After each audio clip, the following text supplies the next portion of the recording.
Bawal. Ang ganda pa ng bahay. Meron na silang bako dito. Ito. Malunggay. Meron na agad sila malunggay. Ayos ah. Sana nandito pa sila mga kawad. Sana nandito sila. Ito kasi mga kawad yung sakop ng lote na binili natin para sa kanila.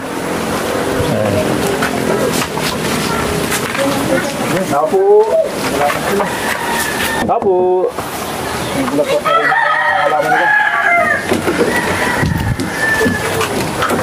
Tao po. Tao po. Surprise! Uy! Aba! Ay, kumpleto sila oh. Lalaro kayo dyan. Si Mama? Saan si Mama? Si Mama nyo, ayun. Uy! Talagang ayos ah. Yung mga Waldo.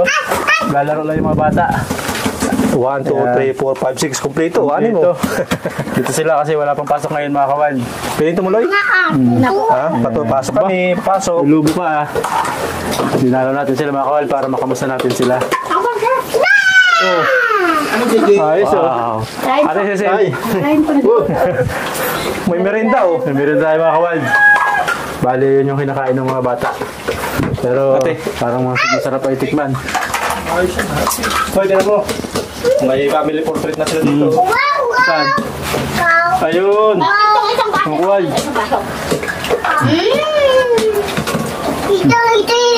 Kusina, kumustahin natin? Ayun.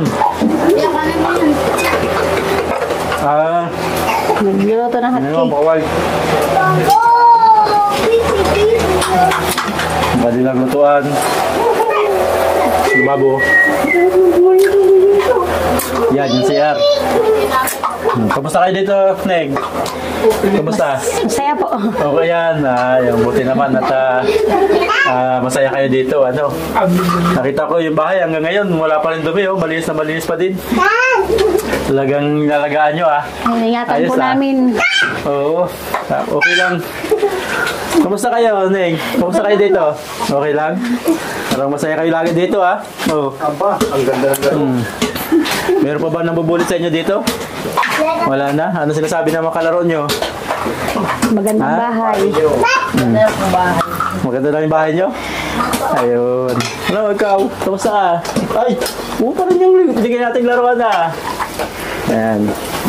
Papasalamat tayo kay Mama Aurea. Dahil siya po yung bumago sa buhay ng pamilyang to. Ngayon, nag-i-enjoy na sila dito sa bahay nila. Normal na yung kanilang buhay. Hindi na sila nakatago. Nandito sila sa loob ngayon dahil maulan. Pero kita naman sa mukha nila na masasaya sila. Ito po, kain. Masaya naman kayo dito? Kain po. Wala nang-aaway sa inyo dito? Pinaglutuan tayo ng merinda oh. Ha? Ayos ah. Ayan. Okay lang, tingnan natin ba ano nyo, tulugan nyo. Tingnan natin, dali. Ito mga kawad, yung tulugan nila. Ayos ah. Laging malinis ah. Ayun. Ba, saan ka natutulog? Saan ka natutulog? Diyan ka natutulog? Dito? Okay ah. Ikaw, saan ka natutulog? Diyan ka natutulog. Ayun. Sino natutulog dito? Si ate mo. Si Princess. Sino katabi ni Princess? Ay, sino sa taas? Si Kuya Carlo mo. Ayun. Katulog naman kayo ng maimbing. Tulog ka lang. Papa pala natutulog. Ayos ah. Dahil pating laruan ah. Saan yung laruan ah? Magtataglag kayo dito. Opo. Sino kasama mo dito natutulog? Alam po. Ikaw lang. Ikaw lang. Baka, minsan si Kara. Ayan. Talang, wala pa naman nahulog dito. Wala pa. Ay, nahulog pa ako dito. Dito ka nahulog. Nahulog ka na rin. Dito hindi dito. Salamat po. Ay, mali. Ayun. Ikaw na lang.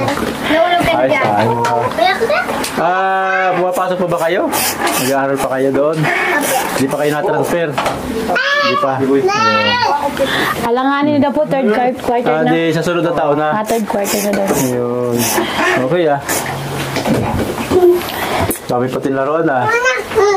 Kaya nga pala, no? Tama na? Bale, nagpadala si Sir Earl ng para sa inyo. Ano, di naman to. Galing kay Sir Earl. Maraming salamat po, Sir Earl. Maraming salamat, Sir Earl, sa pinadala niyo po sa kanila. Bali, 3,000. Ay, salamat Ayan. po. Galing kay Sir Earl. Sir. Sir. Nanilot ako. Ayan. Maraming salamat Sir Earl dahil lagi kayong tumutulong sa mga tinutulungan natin. Pag ilang sponsor na rin po ito ni Sir Earl, kaya maraming salamat po. Napakabuti niyo Sir. Dahil di nyo nalilimutan yung mga tao na nangangailangan. At maraming salamat muli kay Ma'am Aurea na nagpagawa po ng magandang bahay na ito. At kay Ma'am kay Ma'am Lori at Sir Bob na nagpabili po ng lote. Maraming salamat po sa inyong lahat dahil natulungan niyo po na magkaroon ng komportableng buhay po ng pamilyang to.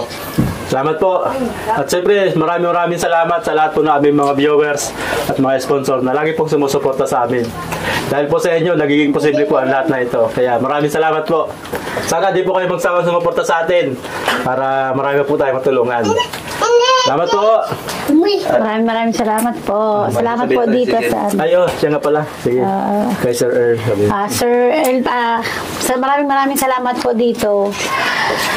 Meron po kaming pera o may panggastos po kami para po sa mga anak ko, pagkain ng mga anak ko at lalo po mapasokan po sa Monday. Nagpapasalamat po at higit po sa lahat at bigyan pa po kayo ng Panginoon ng malakas na pangatawan para po mas marami pa pong biyaya na dumating sa inyo at mas marami pa po kayong tao matulungan para po sa katulad po namin. Kaya nagpapasalamat po ako ng maraming lalo na po sa Wildlife PH. Maraming salamat po. Salamat po. Maraming salamat po.